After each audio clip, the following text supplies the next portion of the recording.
Hi, this is Rene from the Bass Cave. I ordered this 6-string fretless bass from AliExpress with lots of issues. I thought about returning it, but decided to fix it up instead and see where it takes me.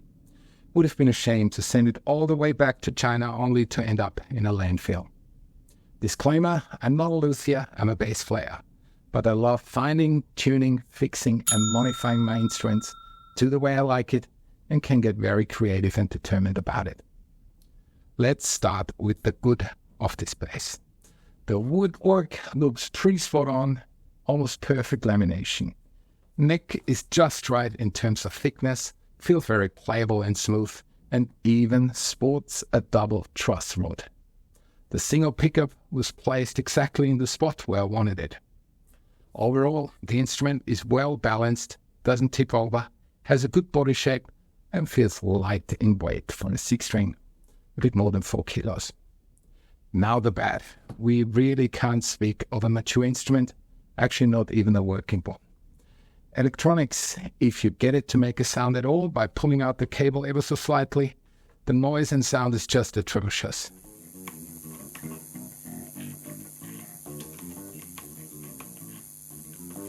You can't use it.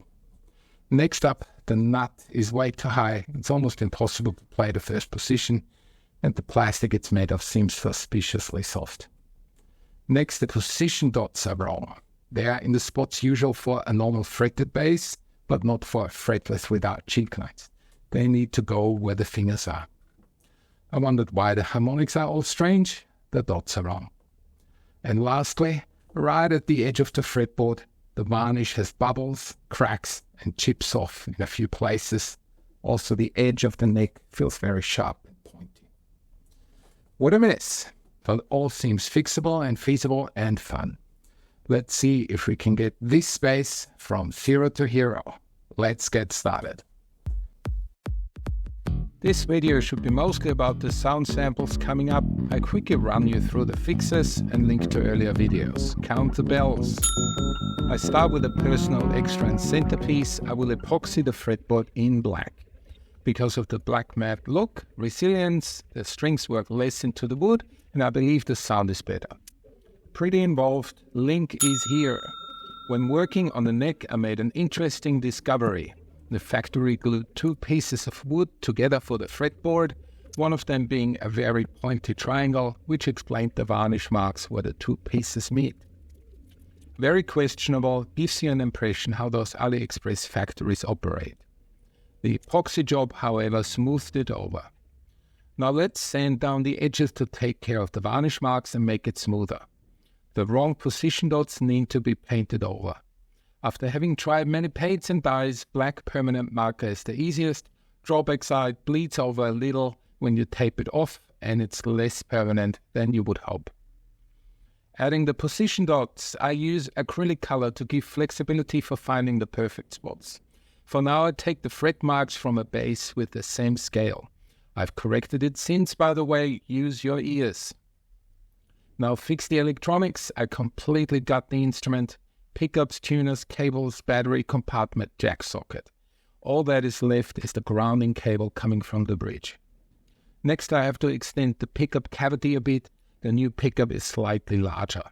I use a Dremel carving tool. I've done this before in another video. Shielding all cavities with copper and connecting them with a soldered cable later. This will prevent radiation and electronic noise from getting into the bass signal. I'm again putting in an EMG 45HC pickup coming with solder-free tuners and cables. The best pickup for a 6-string for me, a little bit pricey and hard to come by. I made a video about it. In this case, the pickup, together with shipping from Finland, was more expensive than the bass itself. I went for the simplest passive volume tone, a personal preference.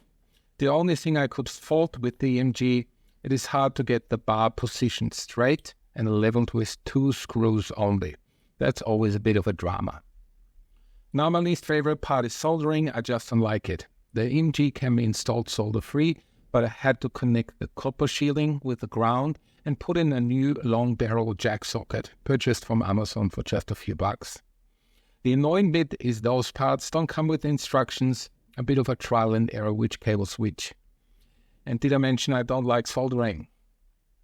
Here I filed down the nut, it was glued on pretty crudely and was way too high for the strings, the first position unplayable.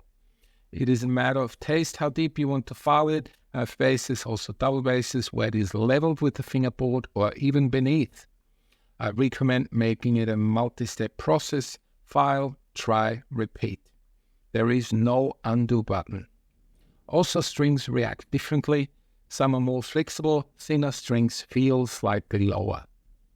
Finally, the road to victory. Assemble the whole thing, neck, tuners, strings, and try it out. Verdict. I'm not going to beat around the bush. The outcome is amazing. I spotted the neck quality right, and with the flaws fixed up, this bass is lots of fun to play with. Surprisingly, I warmed up to the string spacing so much, this bass is now my main instrument I play and practice with. Fretless basses usually cater for a handful of sounds. This one is surprisingly versatile for many techniques and sound options. Now, check out these sound samples. I had lots of fun with them.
would say this bass can easily keep up with the big brand names. I prefer it even with my special requests and hacks.